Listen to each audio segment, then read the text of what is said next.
Do you know that when you lower your price to kill your competitor, you are also killing yourself? Hi, welcome to Mami Negosyo's Business Tips number 1. In my online courses, I always teach my mentees how to price their product or services. And I'd always tell them this story of one of the most expensive mistakes I committed. Today, let me share this with you as well so that you too can learn the lesson and not commit the same mistake I did.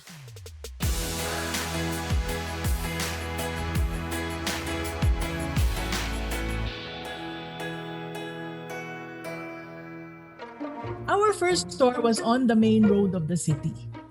All around us were other stores selling the same products we did.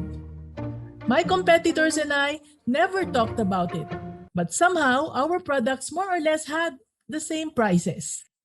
And for those who asked, we'd offer a 10% discount. That was our practice for years. But one time I had this bright idea. I can increase our sales for the whole month of May. How?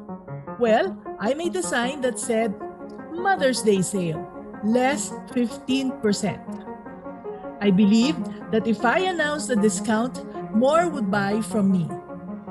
What do you think? Well, I did not know it that time, but that was the start of my big mistake. A few hours after I posted that sign, the store in front of me posted their sign. Mother's Day sale, less 20%. Now, I was young and competitive. I was also stupid. So I changed my sign the next day. Mother's Day sale, less 25%. Now, guess what the store in front of me did? Yes, you're right. That store didn't want to lose. Mother's Day sale, less 35%. It sounds funny now, but at that time I was furious. I increased my discount to 45% and they made theirs 50%. I shook my head, I swallowed my pride and changed my discount to also be 50%. At that discount rate, we were both losing money by selling below our costs.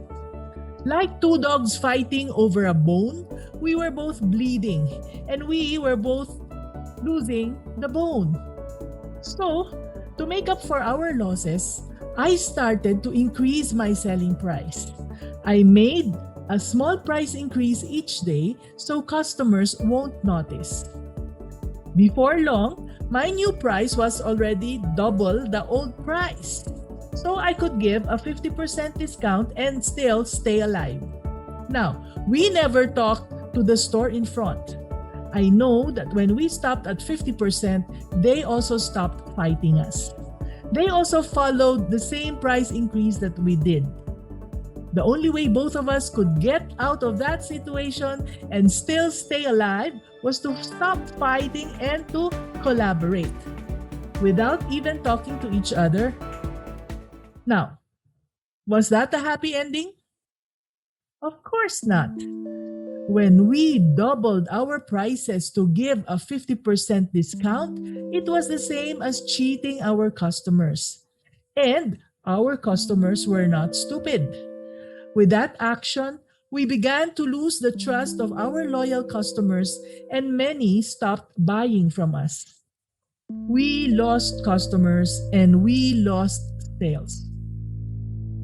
As I reflected on the situation, I had to admit to myself that because I wanted to increase my sales, and so I started a price war. And what I learned was that in any war, nobody wins. There will always be casualties. And in this price war, our customers lost, my competitor lost, I lost. After that Mother's Day month, we removed our sale sign. Little by little, every day, we lowered our price until it was back to the original price. And we went back to our original unpublished discount of 10%. It took us many years to win back the trust of our lost customers. some we lost forever. Now, that was a very expensive lesson for me. And from then on, I never started a price war ever again. Now, new competitors would come in and offer big discounts. But I know that it's temporary and not sustainable. So, I stay cool and stick to our pricing and discount rates. And it always works in the end because I know something else that they don't. And so, these are Mommy Negosyo's tips for you. Number 1, never start a price war. Go with the price of the competitors. Nobody ever wins in a price war. Competitors are not your enemies. Don't aim to kill them, especially if you're new at the business. You might end up getting killed because they know the business more than you do. Collaborate and be nice while also being wise.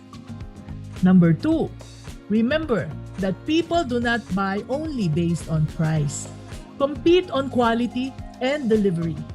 This means that you give value. How will I give value, Mommy N? This is what I tell my students. Number 3, provide better customer service. Be friendly, respectful, tactful, and patient. When customers have questions or concerns, respond to them right away. Listen to your customers' feedback. Know how you can serve them better. Number 4, have better packaging. It may be the actual packaging, the logo, or the consistency in your brand colors and fonts. Packaging can also include the facade of your store, the ambience, and the cleanliness of your store. For the employees, like the uniform, the haircut, and even what they say and how they say it. Number 5, have a good location. It must be accessible to transportation and parking. Security and safety are important as well. And number 6, finally, really know why you are better than your competitors. And always communicate it to everyone, to your customers, employees, and even to yourself. So, do you see that there are so many ways you can be better than your competitors? When you give value to your customers, they like you and trust you. And when that happens, they'll buy from you and your sales will increase. Remember, it's not always about the price. Sometimes, when your price is cheaper, it gives the wrong impression. So, that was one of the most expensive lessons I learned in my 40 years as a serial entrepreneur. I have failed and succeeded in many types of businesses, traditional or digital, micro, small, medium, mompreneur or not, business lessons are similar. And I'm happy and honored to share them with you. So, if you learned something new, remember to subscribe to this channel for more business tips. And join our community by clicking the link below to learn more. See you in the next video!